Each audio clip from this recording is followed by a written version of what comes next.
I went to a college in Los Angeles and joined a sorority in my first year.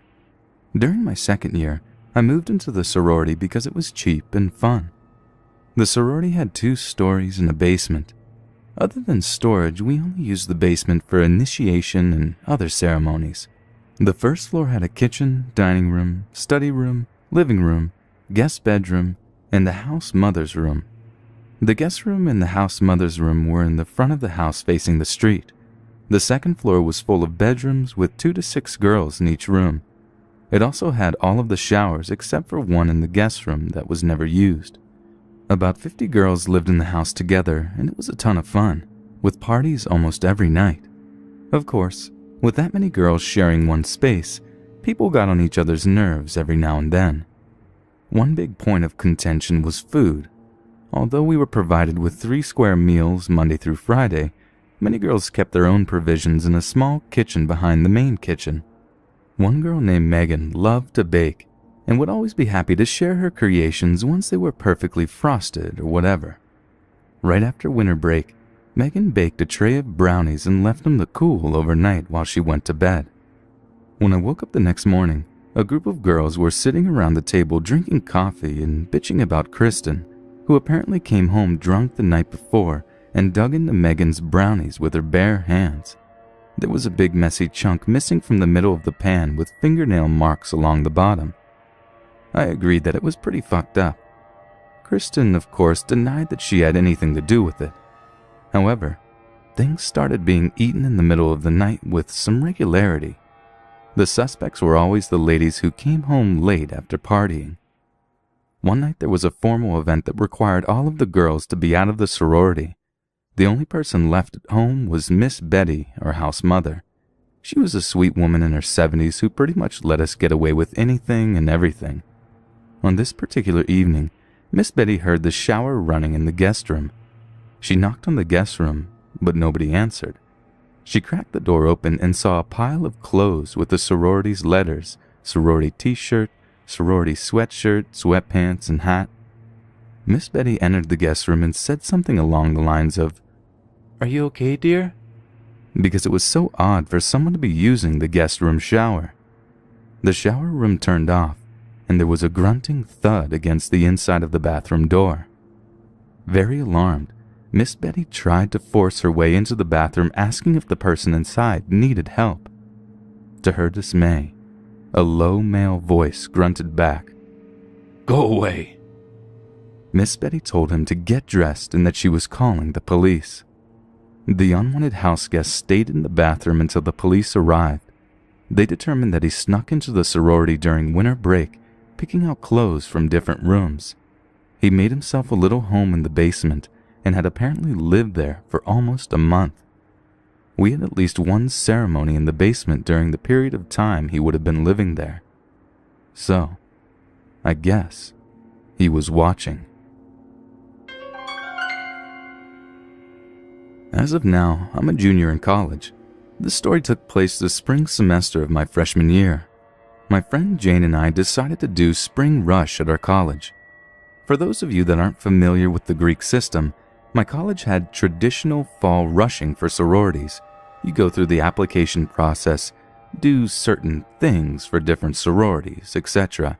Then they had spring rush for the girls that didn't get in during the fall, or if they changed their mind throughout the year. Jane was my roommate, and she kind of dragged me into it. It was, if I have to suffer, then so do you type of thing. I went along with it, having never even thought about being in a sorority before. The process went smoothly, and we got to the second to last phase before Big Day, the day you find out if you got into the sorority. One of the missions that the sorority sisters had us do was to house sit for them while they went out and got completely shit-faced on a Friday night. No big deal. I had Jane to keep me company anyway. We were given a strict list of who was and wasn't allowed into the house. All Jane and I had to do was order our weight in pizza, watch One Tree Hill, and just a little bit of homework to do while we waited.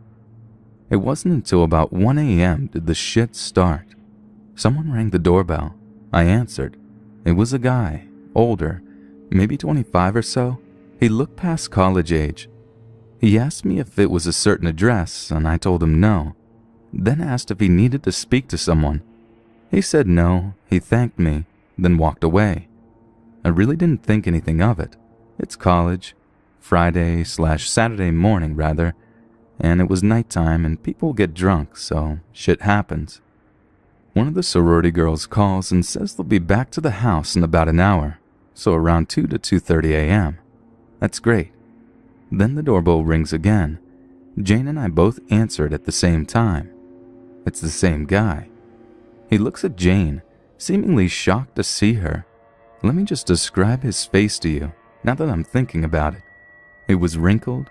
He had deep laugh lines for such a young guy, hazel eyes. They were speckled with dark colors, black hair, a bit of stubble, plainly attractive but no catch, very tall and lean, an average Joe. Again, he asked me if it was a certain address. Jane straightens up and tells him to, and I quote, "suck my dick," then closed the door in his face. We laughed about the poor drunken frat guy that didn't remember where he lived. That's all we thought it was. Before we could get back into the living room area, the guy started pounding on the door and screaming for Kayla. He said her name over and over again. I didn't even have time to be scared because the window that was right next to the front door shattered.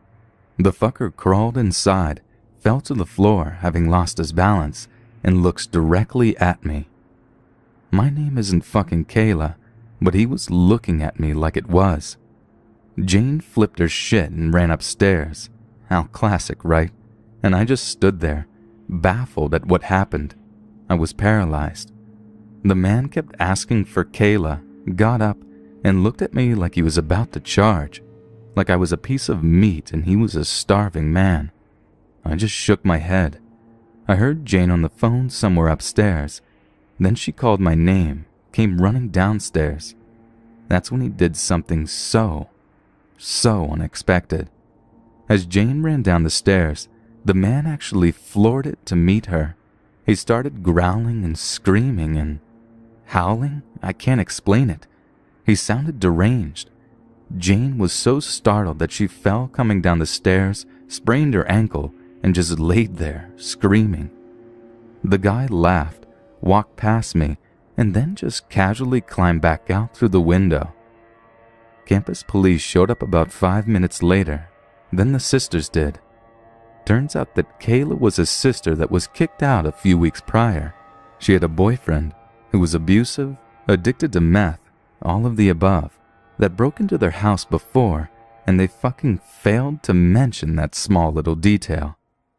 He was arrested later that night, sobered up, and was released the next day. The next day was actually big day.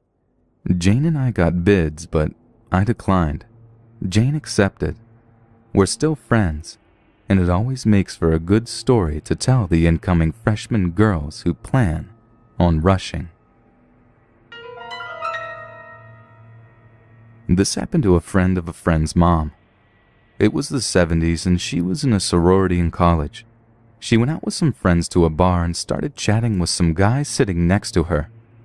He was normal, cute, and friendly. She thought nothing odd of him. The girls had decided to hit the bar before going to a party, so it came time for them to go.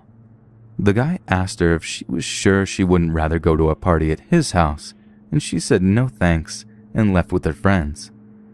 Later, after she's arrived home and is in her room getting ready for bed, she hears a noise outside her door. She opens her bedroom door on the second floor and sees a man, the same one from the bar, stealthily walking up her stairs. She lived in a duplex, and the dog from next door had started barking, which scares him and he runs. A year or so later, she's watching the news and sees the man's face from the bar. It's Ted Bundy. 2 years ago, my life was completely different.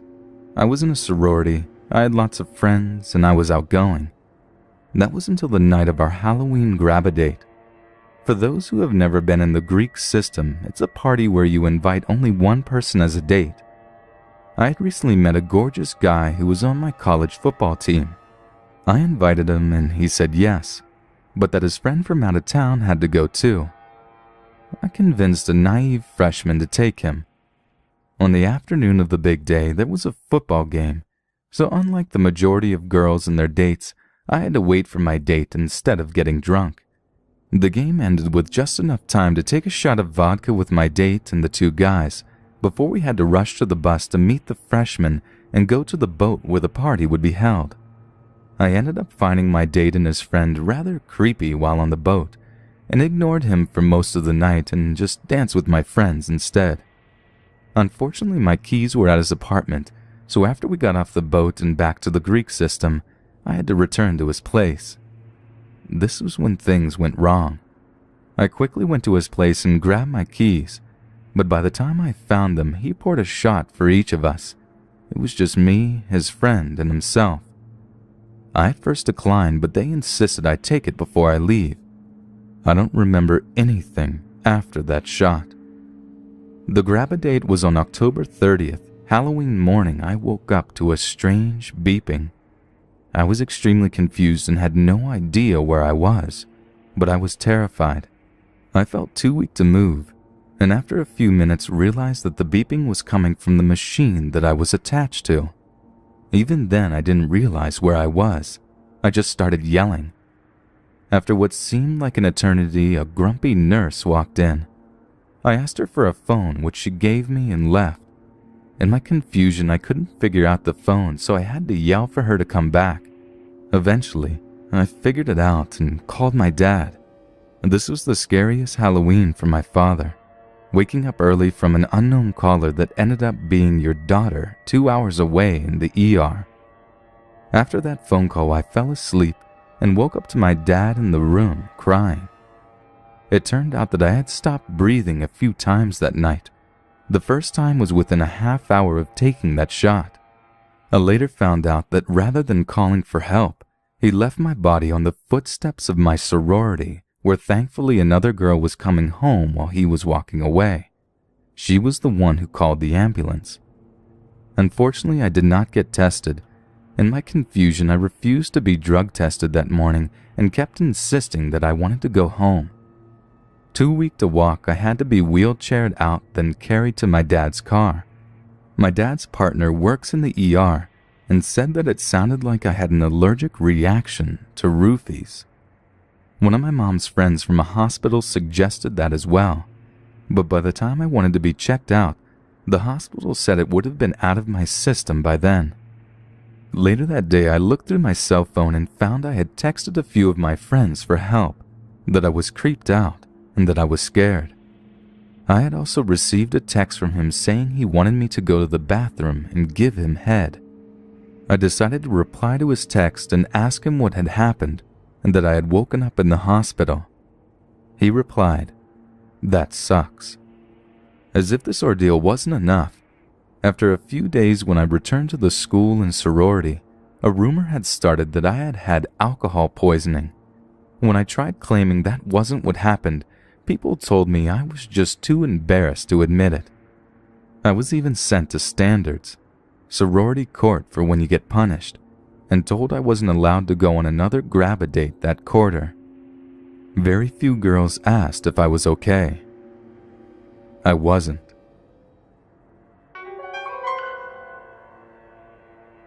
I love camping. Anytime my friends and I came home from college, we would load up our cooler with beer, grab some gear, and go screw around outside. Unfortunately, when I was actually at school, none of my sorority sisters or other friends ever wanted to go with me, so I would often suffer withdrawals from camping. One day the weather was way too nice to waste, so I grabbed some of my gear, hopped in a car I borrowed from a buddy, and drove to a spot that was secluded, yet within a safe distance to civilization that I could run and get help if need be. Camping also creeps me out sometimes, but that creepy feeling is also somewhat of a plus for me. It's the same reason that people read these kind of scary stories. It's fun to be scared. So I make a little camp and get a fire going. I hadn't brought all that much to eat, but I was enjoying myself, reading and looking around the area, that sort of thing. I suddenly got the feeling that I was being watched, and I stopped dead in my tracks. I hear a twig crunch over to my right, then see a doe bolt from 100 feet or so in front of me. I laughed at myself and went back to the camp with an armful of wood I had gathered. I kept freaking myself out, hearing sounds just outside of the ring of light cast by the fire. I always get inside my head, so I shrugged it off and kept whittling at a stick I had been messing with. Around 1, I decided to go into my tent and snuff out the lantern. I had been slamming beers in the most unladylike fashion and smoking cheap cigars. Another reason I like camping, I can act however I want, so I passed out relatively quick. About 2 in the morning, I start hearing footsteps, and they sound pretty light and sort of timid. I think to myself it's a deer or another animal, more likely a raccoon because I probably left some food out. I'm still on guard though. About 30 minutes of sleeping with one eye open, I hear a rubbing noise, and the tent fabric is being pushed in a bit. I don't know how I didn't shit my sleeping bag, but I just sat there paralyzed with my caw bar in hand. I desperately wanted to thrust the knife through the tent fabric, but I was still holding out hope that it was some of my buddies from a frat joking with me. And then as suddenly as it had begun, it all stopped. I was starting to feel slightly more secure, because daylight would be coming in about 2 or 3 hours, but I sure as shit wasn't going to go to sleep. All of a sudden, at about 4 o'clock, I realized I should put my boots on so that if anything did happen, I would be ready. After having stayed up and keeping alert a little while longer, my friend's car alarm goes blaring. I freak the fuck out and run out of the tent. I go about 2 steps before something grabs me around the mouth. I open my mouth to scream, but instead the person's pinky finger slips between my teeth. I've heard that people can perform superhuman feats when they have huge adrenaline rushes. In my case, I just clamped down and, there's no way to say this without sounding ridiculous, his finger popped off. He screamed, pulled his hand away with the missing digit falling to the ground. He took off running down the hill I was camping on, and I took off right quick in the opposite direction. I must have looked ridiculous to the people whose house I ran to. A little sorority girl in a wife-beater, boxers, and steel-toe boots. I also had some blood that had oozed out of my lip, not from the finger, but because I had also managed to take a pretty good chunk out of my lip as well. I told them what had happened. They called the police, got me some real clothing, and the man at the house made me a whiskey and coke. When the cops got there, they checked it out. The cops went to check it out, and when they came back, it was light out. They brought me back so I could get my friend's car, and what I saw just made me even more terrified. Right next to the tent was a red gas can. He could have just lit me on fire earlier. The finger was also gone, suggesting he had come back for it. The kicker is that they never caught the guy. So somewhere out there is a man sitting down to dinner, maybe alone, maybe with a wife and a couple of kids, and he's missing his right pinky.